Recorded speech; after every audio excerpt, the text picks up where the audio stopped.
TV 타임즈. 더막내 작가와 함께 시선 집중의 문을 열겠습니다. 어서 오세요. 네, 안녕하세요. 더막가입니다. 네. 오늘이 119 소방의 날입니다. 아, 예. 네, 우리 사회를 지켜주는 우리의 영웅 모든 소방관님 여러분들 감사합니다. 아, 요즘 뉴스가 많이 나오더라고요. 요소수 대란인데 네. 그죠? 소방서 앞에 조용히 요소수를 갖다 놓고 가시는 시민분들이 그렇게 많다고. 네, 참 정겨운 소식입니다. 추운 날씨에 그 소식은 조금 훈훈해지는 것 같은데요. 네. 청목TV님이 제이비님, 더막가님 감기 조심하세요. 감기 걸리면 안 되잖아요. 그잖아요. 라고 보내주셨네요. 그러게요. 네. 제이비의 유행어가 되고 있습니다. 그잖아요. 그잖아요의 대답은 그러게요가 되겠습니다. 네, 알겠습니다. 에이스타임 갈까요? 네. 어제 이 시간에 윤석열 후보의 2030 껴안기 묘수가 무엇일까? 없다는 게 문제다. 이런 말씀을 해주셨어요. 네. 그러면서 과연 김종인 전 비대위원장의 등판이 어떤 영향을 미칠까? 요걸 좀 짚었었는데 홍준표 의원에 대한 지지가 어디로 갈지 이게 지금 관심이지 않습니까? 네. 그리고 홍준표 의원이 과연 선대위에 참여할까? 요것도 초미의 관심이었는데요. 어제 캠프 해단 시기에서 홍준표 의원이 직접 입장을 밝혔습니다. 먼저 오디오로 만나보시죠. 경선에서 이렇게 실패를 하게 되어서 거듭 죄송하고 미안한 마음 금할 길이 없습니다. 100분의 1도 안 되는 당신만으로는 대선을 이기기가 어렵습니다. 앞으로 넉 달이 남았습니다. 넉 달간 어떤 상황의 변화가 올지 곰곰이 생각을 해봐도 만약 이번 대선이 지는 사람은 정치 보복이라고 따질 것도 없이 감옥을 가야 될 겁니다. 정말로 이 참혹한 대선이 되고 대선이 국민들의 잔치가 되고 국민 통합의 장이 되어야 하는데 참으로 나라가 걱정스럽다. 경선에 성공한다. 그러나 내 역할은 여기까지다. 비리 대선에는 참여하지 않는다. 이거는 원팀 정신하고 별개일 겁니다. 이번 대선에 저희 역할은 국민적 흥행을 하게 만들었다. 그것으로 끝이 났고 여러분들에게 보답을 못해서 죄송하고 미안하고 네, 지금 촌철님들이 홍준표 의원의 판단이 정확하다. 에이, 홍준표 의원 속 좁다. 뭐 이렇게 지금 의견이 나뉘고 계시는데 네. 원팀은 날아가고 투팀이 됐다. 뭐 이렇게 봐야 될까요? 뭐 홍준표 의원이 팀 꾸릴 것 같지는 않으니까 투팀이 된 건 아니고요. 2% 부족한 원팀이 된다. 네. 뭐 이렇게 정리를 해야 될 것 같은데요.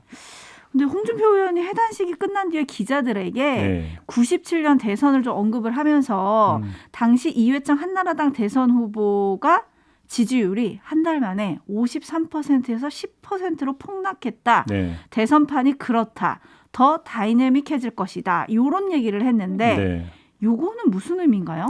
지금 당장은 윤석열 후보가 컨벤션 효과를 누리겠지만 그게 오래 안 갈 수도 있다. 뭐 이런 전망 아니겠습니까? 그다음에 이런 전망을 하는 근거는 뭐 홍준표 의원이 직접적으로는 이야기를 하지 않았지만 민심에서는 자기가 앞섰다는 거 아니겠습니까? 네. 그러니까 민심을 정확히 잡지 못하는 윤석열 후보의 지지세가 오래 가겠느냐. 뭐 대충 이런 뜻 아니겠어요? 그걸 꼬집었다. 네. 네, 희망의 대안님은 당에서 위치 선정하시는 거 아닐까요? 라고도 보내주셨네요. 그런 면도 없지 않아 있을 수 있습니다. 예를 들어서 여기서 이제 세게 나가면 그만큼 이른바 어떤 정치적 체급이나 그 값어치가 올라가고 네. 그래서 그러니까 다시 짠하고 나타날 가능성도 배제할 수 없죠. 왜냐하면 홍준표 캠프에서 선대위원장 맡았었던 조경태 의원 그분도 뭐 정치는 생물이다 이런 얘기를 했던데요. 네, 했더라고요. 정치는 생물이거든요. 아하. 네.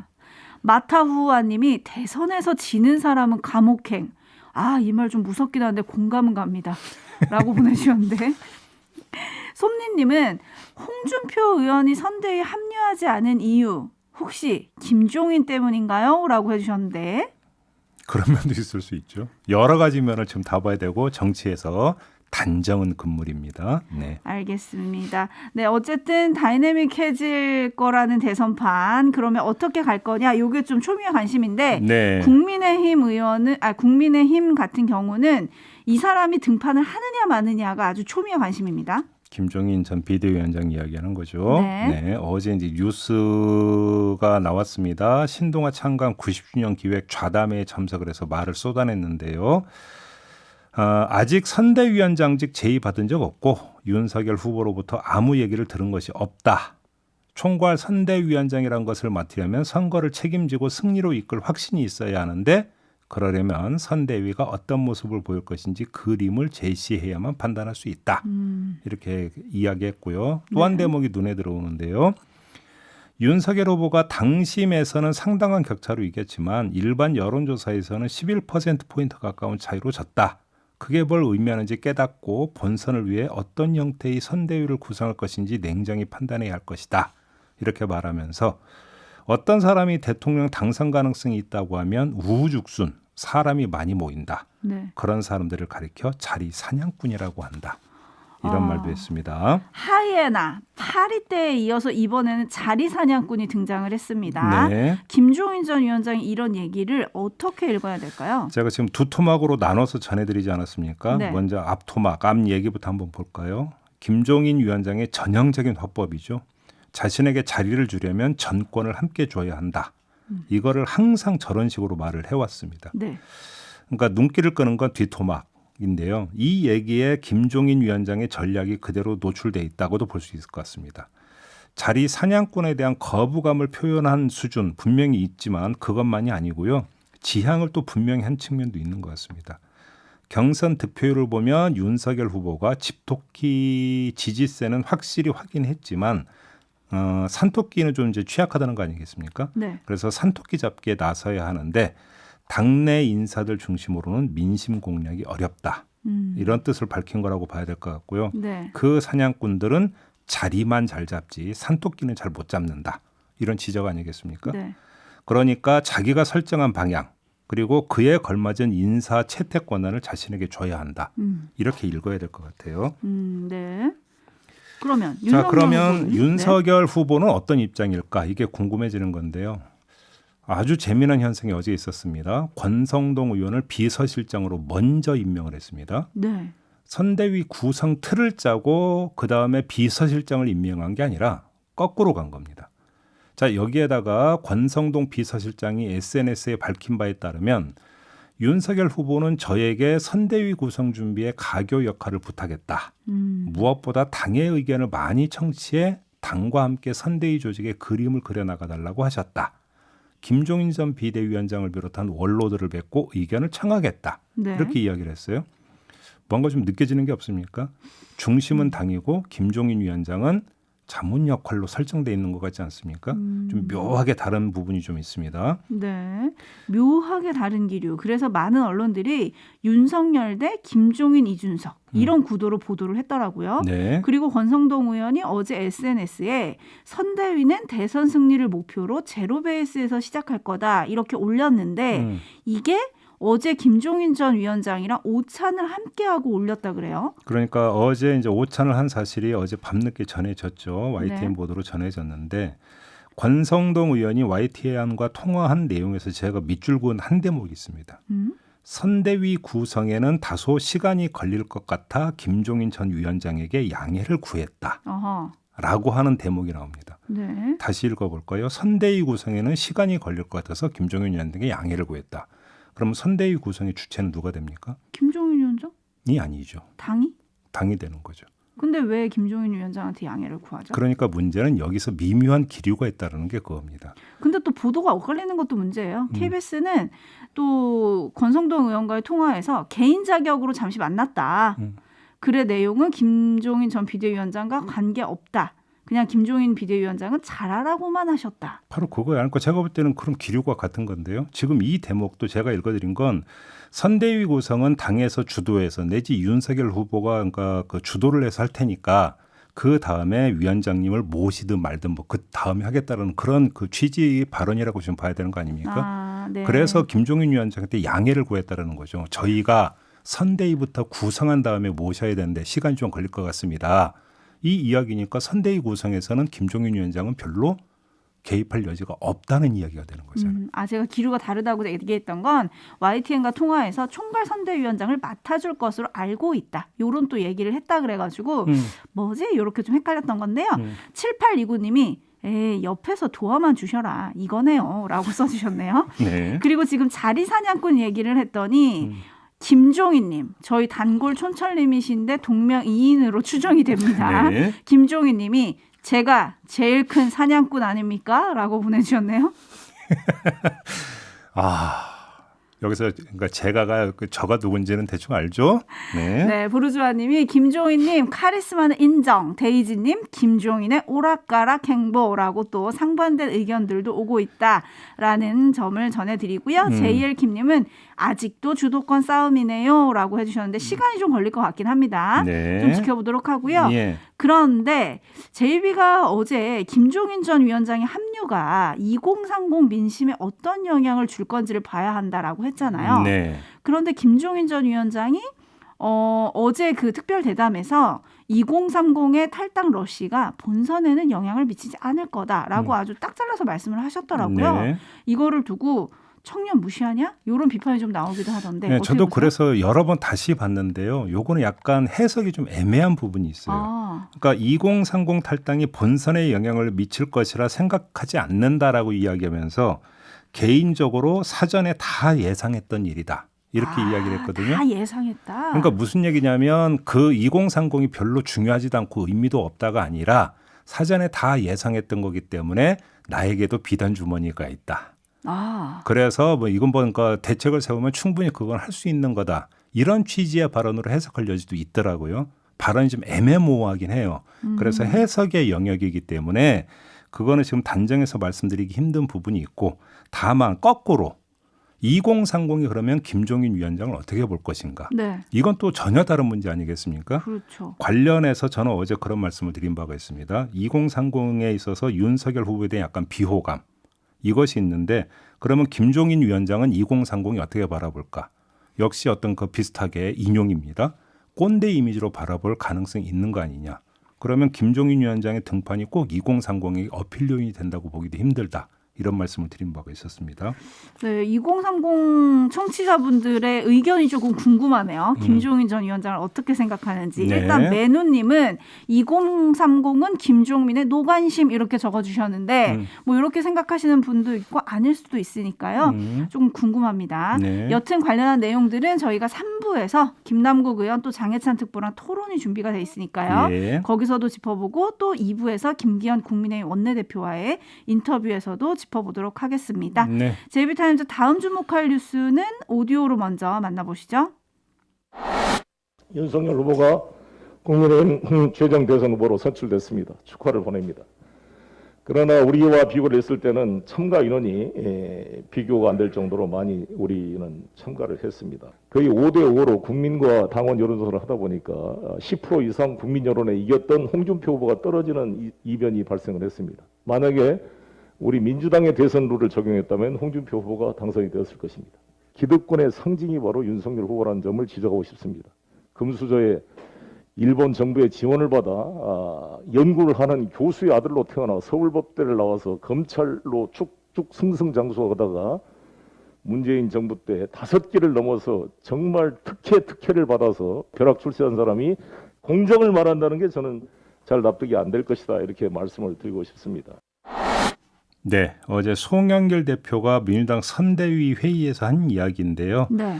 쉽게 얘기를 하면 상대 후보 윤석열 후보를 깎아내리기 위해서 했던 뭐 정책 수사 이렇게 읽어도 될 것 같은데 근데 과연 이게 적절한 발언이었는가 이건 한번 좀 따져봐야 될 것 같습니다. 각을 분명하게 세우긴 세웠는데 그렇습니다. 적절했는지를 따져봐야 한다. 예. 어떤 점에서요?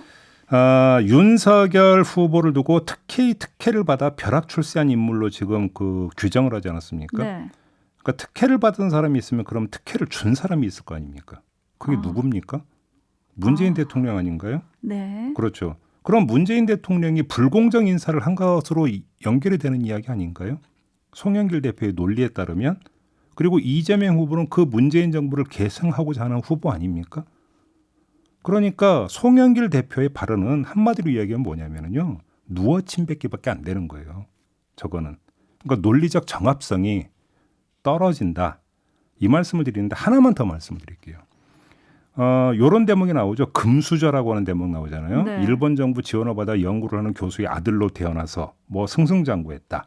금수저 이야기를 하던데 우리 사회에서 금수저론이 많이 있죠. 금수저라고 하는 어떤 단어에는 능력도 별로 없는데 내지 능력이 특출나지도 않은데 금수저를 물고 태어나서 말 그대로 승승장구하는 경우를 두고 하는 얘기잖아요. 그러니까 아마도 윤석열 후보를 두고는 이걸로 지금 이제 그 정적으로 거는 것 같은데요. 쉽게 말하면 아버지 덕 이걸 강조를 하는 거 아니겠습니까? 네.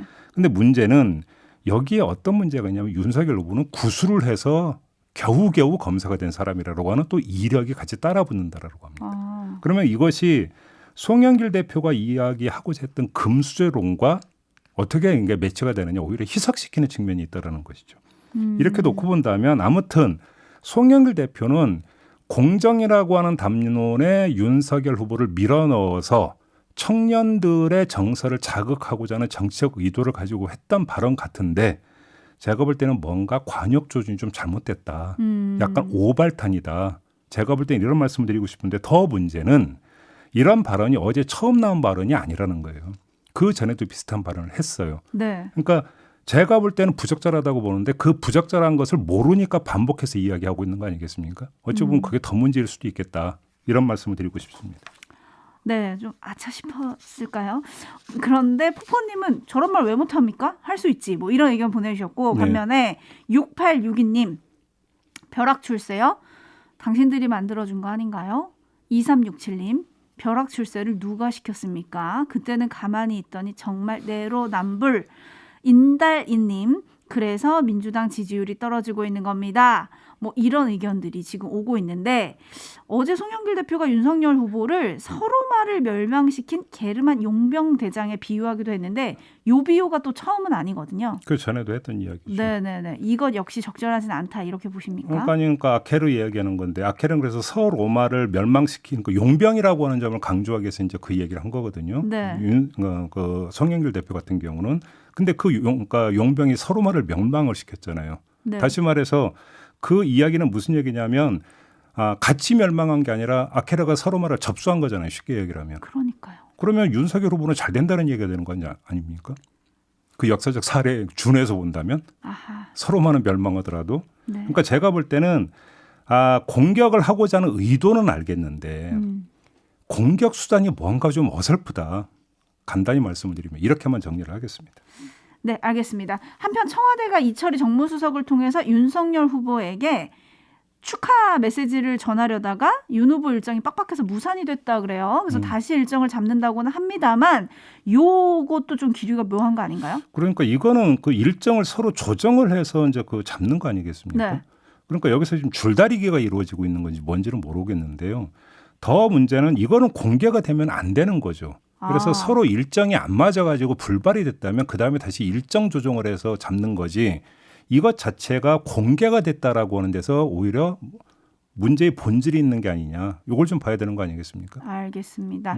뉴스 분석이 함께하는 JB타임즈 다음 주목할 뉴스는 어떤 건가요?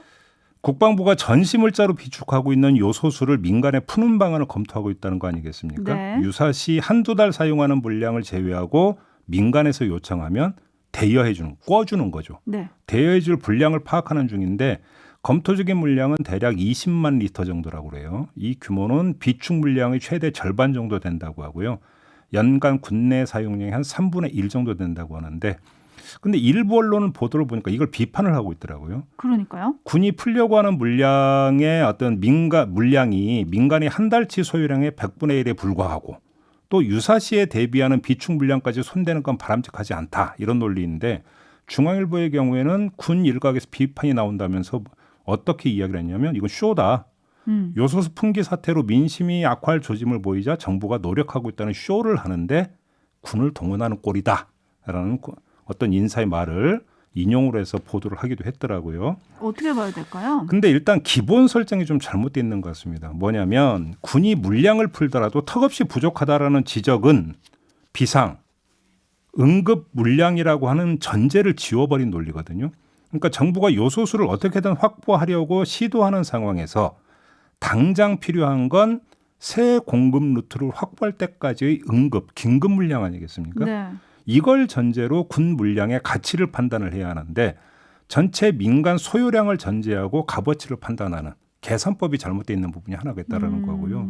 또 한 가지는 비축물자를 손대는 것을 비판한 것도 그런데 이런 논리라면 재해가 발생해서 군 인력을 복구 작업에 투입하는 거나 코로나 상황에서 군 의료 인력을 투입한 것도 그럼 문제 삼아야 되겠네요. 그렇지 않나요? 더구나 국방부의 설명은 전투 차량 등의 요소수를 사용하지 않아서 당장의 임무 수행에 지장이 없다는 것 아니겠습니까? 그럼 뭐가 문제가 되는 거죠? 정석훈님의 촌철로 마무리하겠습니다. 쇼라고 하는 언론 대안 있으십니까? 네, 마무리할까요? 네. 네, 더마카 수고하셨습니다. 고맙습니다.